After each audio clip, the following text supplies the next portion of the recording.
अमावस्या के दिन आपको लगता है कुछ ना कुछ तकलीफें लग रही है तो एक पीपल का पत्ता ले लो, उसके ऊपर एक कपूर का टुकड़ा ले लो, सारे घर में घुमाकर उसको दरवाजे के बीच मध्य में जलाकर रख दीजिए। थोड़ी सी देर जला दीजिए, 20 से 25 मिनट के अंदर।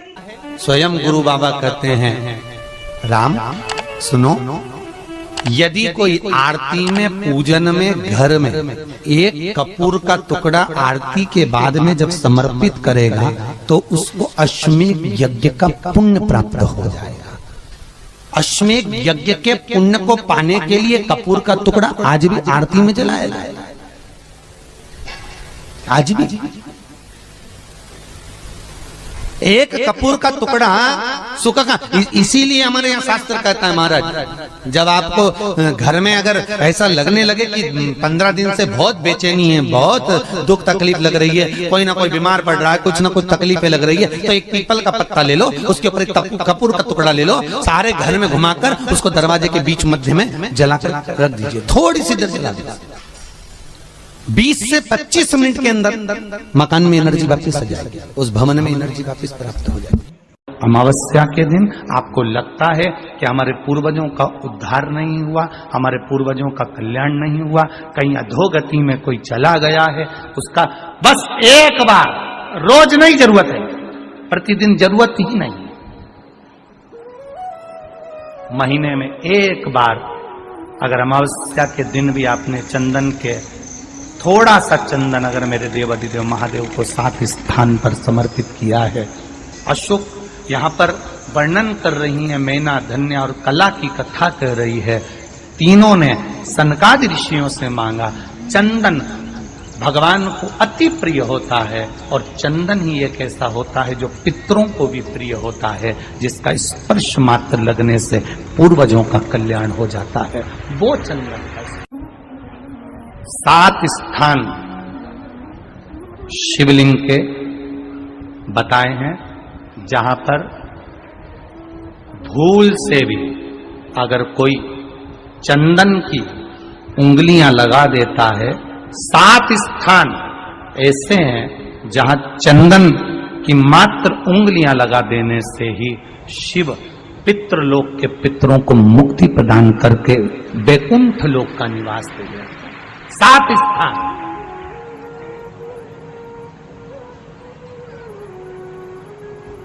और वो 7 स्थान जो चंदन के बताए गए हैं, पहला भगवान देवाधिदेव महादेव के शिवलिंग पर चंदन का लेपन। समझ लेना जरा बहुत अच्छे से। आपको लगता है स्वप्न में कोई मुर्दे दिख रहे हैं, या कोई जल रहा है, या कोई मर रहा है, या कोई चला गया है, ऐसा भय लगता है। बच्चों को मानी भेजूंगी ऐसा हो जाएगा, पति को मानी भेजूंगी ऐसा हो जाएगा, कोई हमारे कोई गलत तो नहीं कर रहा है, आपको लगता है। 7 स्थान चंदन के बताएं महाराज। पहला शिवलिंग,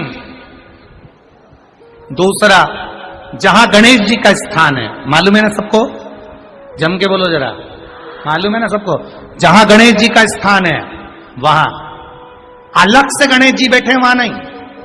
शिवलिंग में जलाधारी के ठीक सामने राइट में गणेश, लेफ्ट में कार्तिकेय, बीच में अशोक सुंदरी।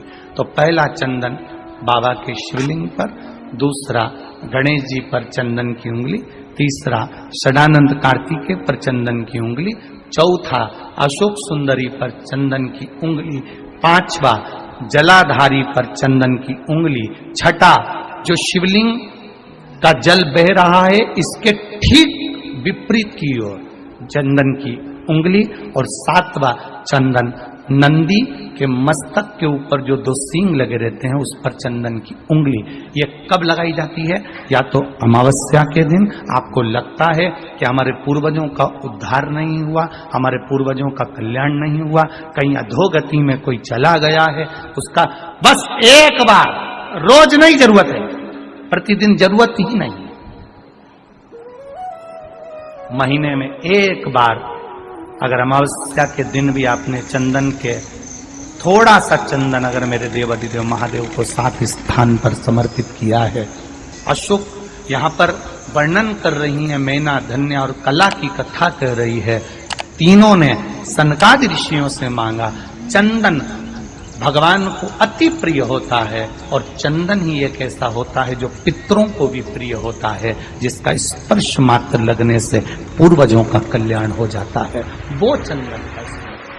आपके घर में पितृदोष है, आपको ऐसा महसूस होता है,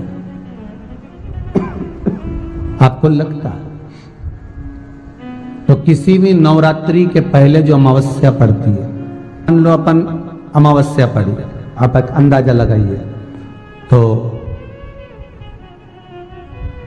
जिस दिन अमावस्या रहे उस दिन चावल की कटोरी में एक कपूर का टुकड़ा रख दीजिए महाराज, छोटा सा, और कपूर का टुकड़ा रखकर उस कपूर को दरवाजे के बाहर कटोरी में ही, चावल रखी हुई कटोरी में ही उसको पितरों का स्मरण कर कर जला दीजिए।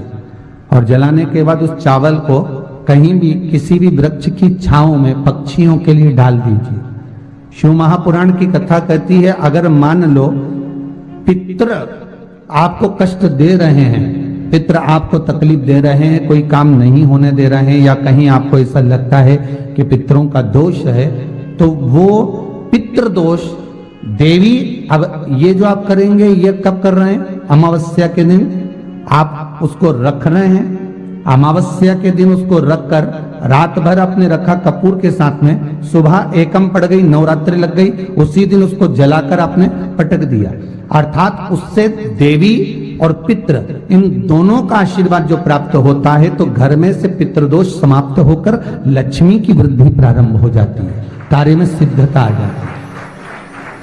मान लो अगर पितृदोष है तो करो, नहीं है बड़े अलमस्ती से रहो, तो ये पितृदोष का स्मरण।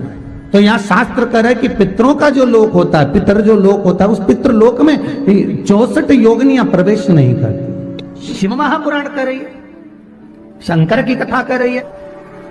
एक छोटा सा उपाय अवश्य करिएगा। मान लो आपको लग रहा है कि आपके घर में पितृदोष है, आपको ऐसा महसूस होता है, अमावस्या पड़ती है, चावल की कटोरी में एक कपूर का टुकड़ा रख दीजिए महाराज, छोटा सा, और कपूर का टुकड़ा रखकर उस कपूर को दरवाजे के बाहर कटोरी में ही, चावल रखी हुई कटोरी में ही उसको पितरों का स्मरण कर कर जला दीजिए। और जलाने के बाद उस चावल को कहीं भी किसी भी वृक्ष की छांव में पक्षियों के लिए डाल दीजिए। शिव महापुराण की कथा कहती है, अगर मान लो पितृ आपको कष्ट दे रहे हैं, पितृ आपको तकलीफ दे रहे हैं, कोई काम नहीं होने दे रहे हैं, या कहीं आपको ऐसा लगता है कि पितरों का दोष है, तो वो पितृ दोष देवी, अब ये जो आप करेंगे ये कब कर रहे हैं? अमावस्या के दिन आप उसको रख रहे हैं, अमावस्या के दिन उसको रखकर रात भर आपने रखा कपूर के साथ में, सुबह एकम पड़ गई, उसी दिन उसको जलाकर आपने पटक दिया, अर्थात उससे देवी और पितृ इन दोनों का आशीर्वाद जो प्राप्त होता है, तो घर में से पितृदोष समाप्त होकर लक्ष्मी की वृद्धि प्रारंभ हो जाती है। अमावस्या के दिन प्रदोष काल में, प्रदोष के समय पर, प्रदोष काल में शाम के समय पर जाकर किसी भी नदी, तालाब, बावड़ी, कुआं, कहीं ना कहीं जो आपके पास में हो, वहां पर एक घी का दिया, बत्ती का मुंह दक्षिण की ओर कर कर अवश्य जला कर जाना, सारे पितृ दोष समाप्त हो जाएगा। अगर नदी, तालाब, बावड़ी, कुआं नहीं है तो पीपल का वृक्ष हो या बेलपत्री का वृक्ष हो या बट का वृक्ष हो, उसके नीचे लगा दो प्रदोष काल में, पर अमावस्या के दिन लगाएं जरूर। क्यों? क्योंकि अमावस्या 16 दिन तक पितृ मृत्यु लोक में आने के बाद में भोजन ग्रहण करते हैं। अमावस्या के दिन पितृ शाम के समय प्रदोष काल में शंकर भगवान का नाम जाप कर कर नदी, तालाब, बावड़ी पर पानी पीने जाते हैं, वहां से जल का आचमन कर कर पितृ अपने लोक को चले जाते हैं प्रदोष काल के समय पर। इसलिए प्रदोष काल में जलाशय के पास में बावड़ी, कुआं, नदी, तालाब के किनारे पर दिया लगाया जाता है, दक्षिण की ओर मुख कर कर बत्ती का, तो पितृ आशीर्वाद देते हुए जाते हैं कि फलो फूलो, आगे बढ़ो, उन्नति करो, तरक्की करो। ये पितरों का आशीर्वाद रहता है, पितरों का वर रहता है। आप देंगे, कुछ करा ना करा, फिर अमावस्या के दिन उस दिन दिया दक्षिण की ओर बाती का मुख कर कर। 7 स्थान ऐसे हैं जहां चंदन की मात्र उंगलियां लगा देने से ही शिव पितृलोक के पितरों को मुक्ति प्रदान करके वैकुंठ लोक का निवास दे रहे 7 स्थान, और वो 7 स्थान जो चंदन के बताए गए। पहला, भगवान देवाधिदेव महादेव के शिवलिंग पर चंदन का लेपन। समझ लेना जरा बहुत अच्छे से। आपको लगता है स्वप्न में कोई मुर्दे दिख रहे हैं, या कोई जल रहा है, या कोई मर रहा है, या कोई चला गया है, ऐसा भय लगता है। बच्चों को मानी भेजूंगी ऐसा हो जाएगा। जिनके यहाँ पितृदोष होता है, काल सर्प दोष होता है, वास्तु दोष होता है, उनको ज्यादा कुछ नहीं करना होना। महाराज, एक बेल का फल लीजिए, उसके अंदर का जो गुर्दा होता है, अंदर का जो भाग होता है, उसको निकाल लीजिए, और उस बेल के फल में आटा सेक कर उसमें शक्कर मिलाकर उसको उसके अंदर भर लीजिए। अमावस्या के दिन सुबह 10 बजे से पहले उसको अपने घर में घुमाने के बाद में जिसको काल सर्प दोष बताया है, पितृदोष बताया है, या वास्तु दोष का स्मरण बताया है, घर में सब दूर घुमाकर अपने परिवार का हाथ का स्पर्श कराकर पीपल के पेड़ के नीचे खड्डा खोदकर उस बेलपत्र के उस फल को दाब दीजिए। महाराज, केवल एक अमावस्या करना रहता है, पितरों के दोष से मुक्ति मिलती है और हमारे घर के कार्य सफल होना प्रारंभ हो जाता है। पति को मानी भेजूंगी ऐसा हो जाएगा। कोई हमारे कोई गलत तो नहीं कर रहा है। आपको लगता है 7 स्थान चंदन के बताएं। बाबा के शिवलिंग पर, दूसरा गणेश जी पर चंदन की उंगली, तीसरा षडानंद कार्तिकेय पर चंदन की उंगली, चौथा अशोक सुंदरी पर चंदन की उंगली, 5वां जलाधारी पर चंदन की उंगली, छठा जो शिवलिंग का जल बह रहा है इसके ठीक विपरीत की ओर चंदन की उंगली, और 7वां चंदन नंदी के मस्तक के ऊपर जो 2 सींग लगे रहते हैं उस पर चंदन की उंगली। ये कब लगाई जाती है? या तो अमावस्या के दिन। आपको लगता है कि हमारे पूर्वजों का उद्धार नहीं हुआ, हमारे पूर्वजों का कल्याण नहीं हुआ, कहीं अधोगति में कोई चला गया है, उसका बस एक बार, रोज नहीं जरूरत है, 4 दिन दुकान अच्छी चले, बाकी के समय बेचना पड़े, समझ लेना पितृदोष। घर में बच्चे चिड़चिड़े हो जाए, गलत संगति में डूब जाए, समझ लो चिड़चिड़ हो रहे हैं, पितृदोष। घर के बच्चे माता पिता का आदर न करें, सम्मान न करें, तेज आवाज में बात करें, समझ लो पितृदोष।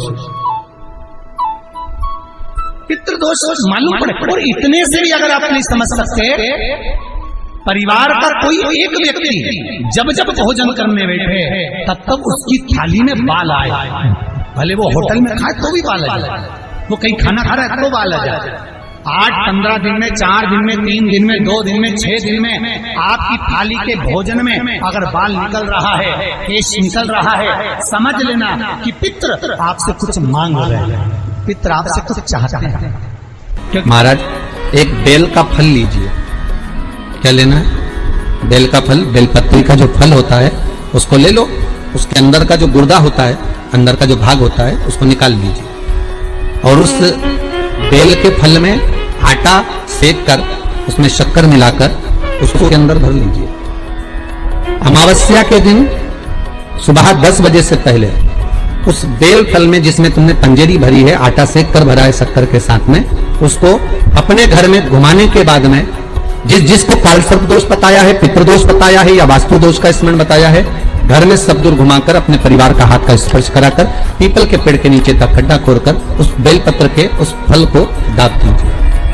महाराज, केवल एक अमावस्या करना रहता है, पितरों के दोष से मुक्ति मिलती है और हमारे घर के कार्य सफल होना प्रारंभ हो जाते हैं। कार्य की सफलता होती है, कार्य में सफलता प्राप्त होने लगती है।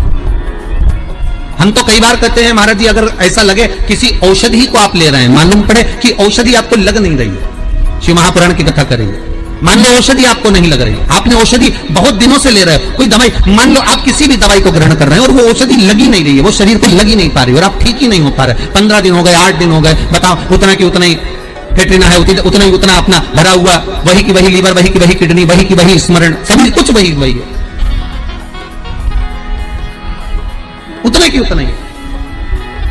बीपी भी ऊंचा नीचा चल रहा है पर लेवल में नहीं आ रहा, शुगर भी लेवल में नहीं आ रही, तो प्रयास करा करो महाराज, बेलपत्री के फल का जो गुर्दा है अंदर का जो भाग है फल का, उसको पानी में गला लीजिए और प्रदोष कम से कम प्रदोष नहीं हो और बीमारी जरा दवाई लगी नहीं रही हो तो बिना प्रदोष के भी कर सकते हो। उसको पानी में गलाइए आधा घंटा पानी में। जैसे आपको सुबह मंदिर जाना है 10 बजे, तो सुबह स्नान कर कम से कम 6:30-7 बजे उसको पानी में गला दीजिए और उस बेले के फल का गुर्दा से गला हुआ पानी शिव जी को ले जाकर समर्पित कर दीजिए। महाराज उस पानी में से थोड़ा सा 1 चम्मच पानी शिव जी पे चढ़ा हुआ लेकर आ जाइए।